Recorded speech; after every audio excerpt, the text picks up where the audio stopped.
Today I'm reading the book, You Are Special by Max Lucado, a famous Christian author. The Wemmicks were small wooden people. All of the wooden people were carved by the woodworker named Eli. His workshop sat on a hill overlooking their village. Each Wemmick was different. Some had big noses, others had large eyes. Some were tall, others were short. Some wore hats, others wore coats. But all were made by the same carver and all lived in the same village. And all day, every day, the Wemmicks did the same thing. They gave each other stickers. Each Wemmick had a box of golden star stickers and a box of gray dot stickers. Up and down the streets all over the city, people spent their days sticking stars or dots on one another. The pretty ones, those with smooth wood and fine paint, always got stars. But if the wood was rough or the paint was chipped, the Wemmicks gave dots. The talented ones got stars too. Some could lift big sticks high above their heads or jump over tall boxes. Others knew big words or could sing pretty songs. Well, everyone gave them stars. Some Wemmicks had stars all over them. Every time they got a star, it made them feel so good. It made them want to do something else and get another star. Others, though, could do little. They got dots. Punchinello was one of those. He tried to jump high like the others, but he always fell. And when he fell, the others would gather around him and give him dots. Sometimes when he fell, his wood got scratched, so people would give him more dots. Then, when he would try to explain why he fell, he would say something silly, and the Wemmicks would, of course, give him more dots. After a while, he had so many dots that he didn't want to go outside. He was afraid he would do something dumb, such as forget his hat or step in the water, and then the people would give him another dot. In fact, he had so many gray dots that some people would come up and give him one for no reason at all. He deserves a lot of dots, the wooden people would agree with one another. He's not a good wooden person. After a while, Punchinello believed them. I'm not a good Wemmick, he would say. The few times he went outside, he hung around other Wemmicks who had lots of dots. He felt better around them. One day, he met a Wemmick unlike any he'd ever met. She had no dots and no stars. She was just wooden, and her name was Lucia. It wasn't that people didn't try to give her stickers. It's just that the stickers didn't stick. Some of the Wemmicks admired Lucia for having no dots, so they would run up and give her a star, but it would fall off. Others would look down on her for having no stars, and so they would give her a dot, but it wouldn't stay either. That's the way I want to be, thought Punchinello. I don't want anyone's marks. So he asked the stickerless Wemmick how she did it. It's easy, Lucia replied. Every day I go to see Eli. Eli? Yes, Eli the woodcarver. I sit in the workshop with him. Why?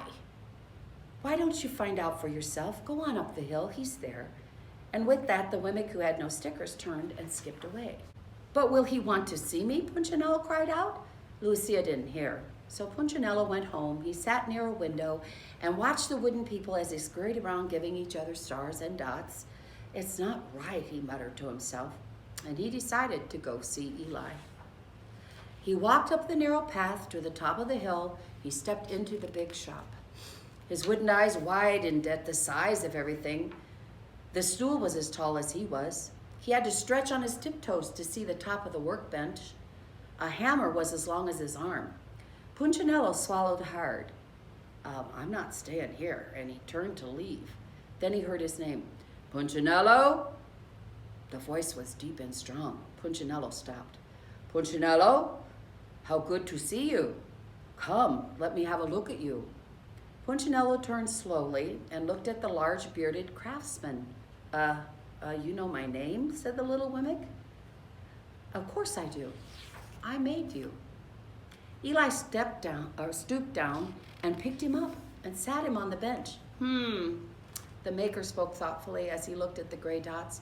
Looks like you've been given some bad marks. Oh, I didn't mean to, Eli. I really tried hard. Oh, you don't have to defend yourself to me, child. I don't care what the other Wemmicks think.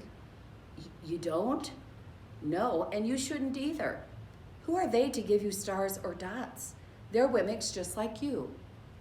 What they think doesn't matter, Punchinello. All that matters is what I think. And I think you are pretty special. Punchinello laughed. Me special? Why, I can't walk fast. I can't jump. My paint is peeling. Why do I matter to you? Eli looked at Punchinello, put his hands on those small wooden shoulders, and spoke very slowly. Because you are mine. That's why you matter. Punchinello had never had anyone look at him like this, much less his maker.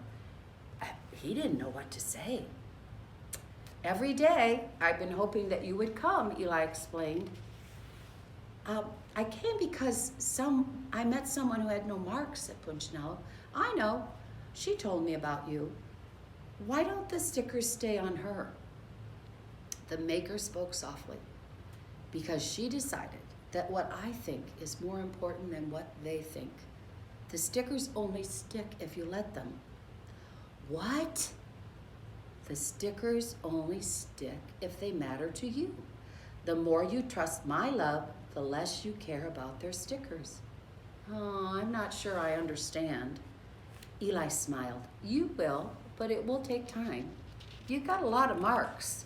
For now, just come to see me every day and let me remind you how much I care. Eli lifted Punchinello off the bench and set him on the ground. Remember, Eli said as the Wemmick walked out the door, you are special because I made you and I don't make mistakes. Punchinello didn't stop, but in his heart he thought, I think he really means it. And when he did, a dot fell to the ground. So my question to you is, who do you think Eli is in this story? This has been You Are Special, written by Max Lucado, illustrated by Sergio Martinez, and read by Miss Mary Norton.